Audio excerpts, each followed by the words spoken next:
আসসালামু আলাইকুম প্রিয় শিক্ষার্থীরা, এখন আমরা করব নবম দশম শ্রেণীদের হিসাব বিজ্ঞান ষষ্ঠ অধ্যায় জাবেদা পর্ব 1 মানে প্রথম পর্ব। দেখো এই প্রথম পর্বে আমরা লিখে রাখছি, দেখো দুইটা পয়েন্ট লিখছি। একটা পয়েন্ট হচ্ছে সম্পদ ব্যয় উত্তোলন, এই তিনটা বাড়লে ডেবিট হয় এবং কমলে ক্রেডিট হয়। আর 2 নাম্বার পয়েন্ট হচ্ছে মূলধন আয় দায়, বাড়লে ক্রেডিট হয় এবং কমলে ডেবিট হয়।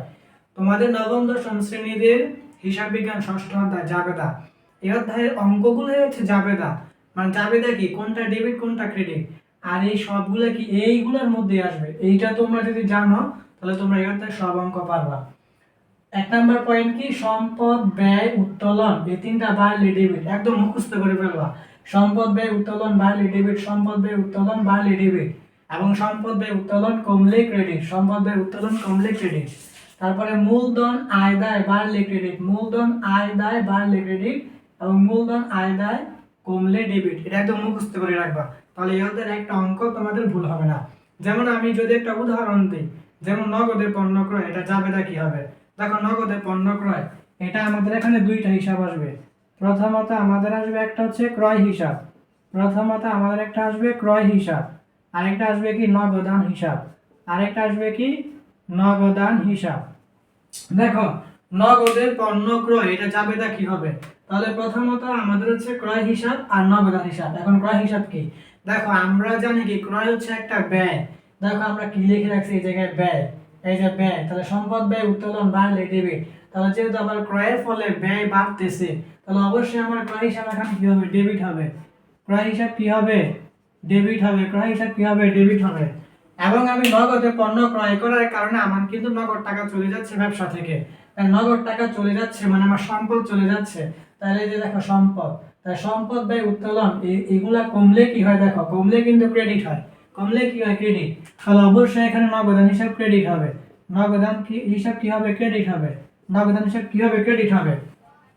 এটা ধরো একটা। ধরো আমি আরেকটা উদাহরণ দিলাম, এই উদাহরণটা হচ্ছে নগদে পণ্য বিক্রয়, তাহলে এটা যাবে না কি হবে।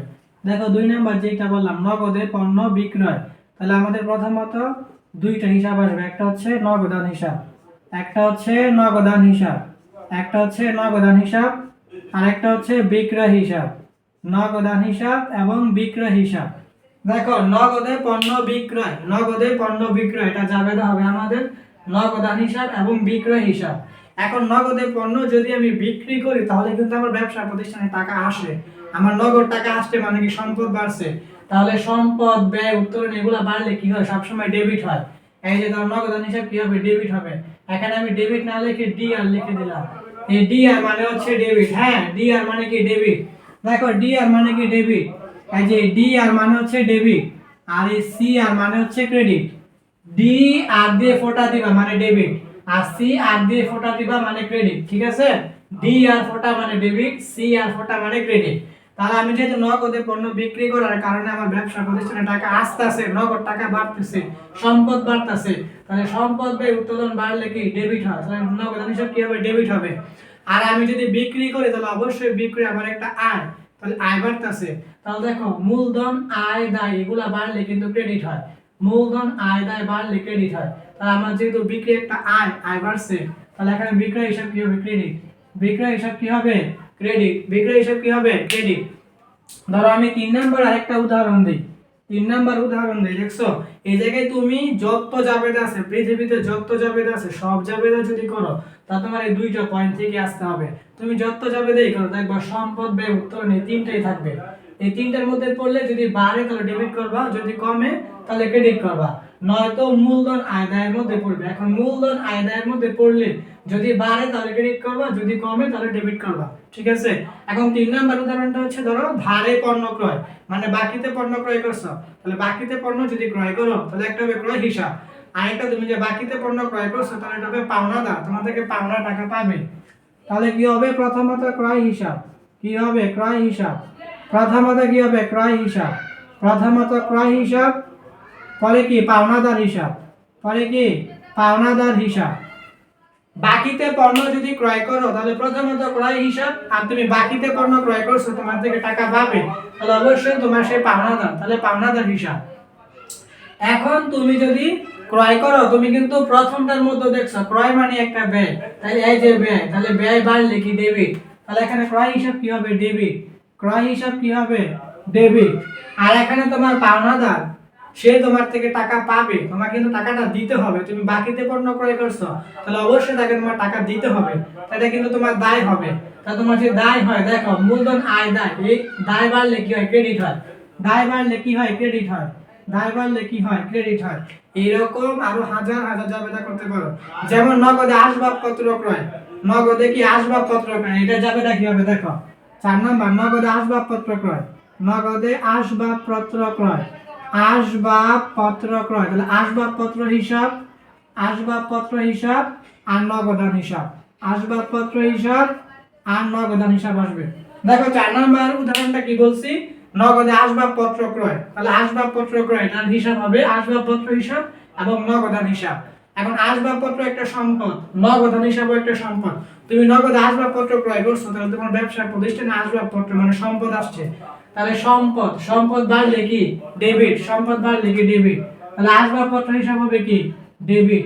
এবং তুমি নগদে পণ্য ক্রয় করার কারণে তোমার কিন্তু ব্যবসা প্রতিষ্ঠান থেকে কি নগদ টাকা চলে গেছে, আর নগদ টাকা যদি চলে যায় তাহলে সম্পদ চলে গেছে, সম্পদ কমলে কি, কমলে কি ক্রেডিট, তাহলে কমলে কি ক্রেডিট, তাহলে এখন নগদান হিসাব কি হবে ক্রেডিট, নগদান হিসাব কি হবে ক্রেডিট।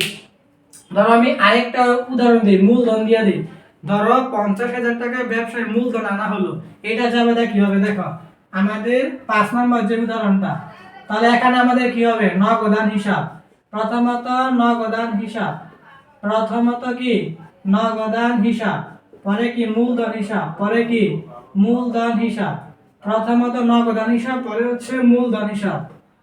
ব্যবসার মধ্যে 50,000 টাকা মূলধন আনা হলো, তাহলে এটা হবে একটা নগদান হিসাব, একটা হবে মূলধন হিসাব, কারণ তুমি ব্যবসার মধ্যে নগদ টাকা আনছো, এই নগদান হিসাব, আর মূলধন মানে তো মূলধন হিসাব। এখন তুমি যদি ব্যবসার মধ্যে নগদ টাকা আনো, তাহলে তোমার কিন্তু নগদ টাকা বাড়ছে, তাহলে নগদ টাকা বাড়ছে মানে সম্পদ বাড়ছে, তাহলে সম্পদ বাড়লে কি ডেবিট, সম্পদ বাড়লে কি হবে ডেবিট, সম্পদ বাড়লে কি ডেবিট। এবং মূলধন আনছো, তাহলে মূলধন বাড়লে কি দেখো, মূলধন বাড়লে কি ক্রেডিট, এই যে মূলধন আয় দায় বাড়লে কি ক্রেডিট, মূলধন কি হবে, মূলধন হিসাব কি হবে ক্রেডিট। এরকম পৃথিবীতে আমি তো মাত্র এখানে 5টা উদাহরণ দেখাইছি, তুমি যদি 5,000, 5 লাখ, 5 কোটি জাবেদা করো, তা তুমি যত জাবেদাই করো এই পয়েন্টগুলোর মধ্যে আসতে হবে, ঠিক আছে। তাহলে তুমি যেই কোনো জাবেদা করতে গেলে খেয়াল করবা যে ওই জাবেদা দ্বারা যদি দেখো সম্পদ, ব্যয়, উত্তোলন এই তিনটা বাড়তেছে তাহলে ডাইরেক্ট ডেবিট করে দিবা, আর যদি দেখো সম্পদ, ব্যয়, উত্তোলন কমতেছে তাহলে ক্রেডিট করে দিবা। যদি দেখো মূলধন আয় দায় বাড়লে ক্রেডিট হয় মানে বাড়তেছে তাহলে ক্রেডিট করে দিবা, যদি দেখো মূলধন আয় দায় কমতেছে তাহলে ডেবিট করে দিবা, ঠিক আছে। এটা মুখস্থ করে ফেলবা যে সম্পদ, ব্যয়, উত্তোলন বাড়লে ডেবিট এবং কমলে ক্রেডিট, এবং মূলধন আয় দায় বাড়লে ক্রেডিট, কমলে ডেবিট, ঠিক আছে। তাহলে এগুলা দিয়ে তোমরা আরো আরো জাবেদা করো।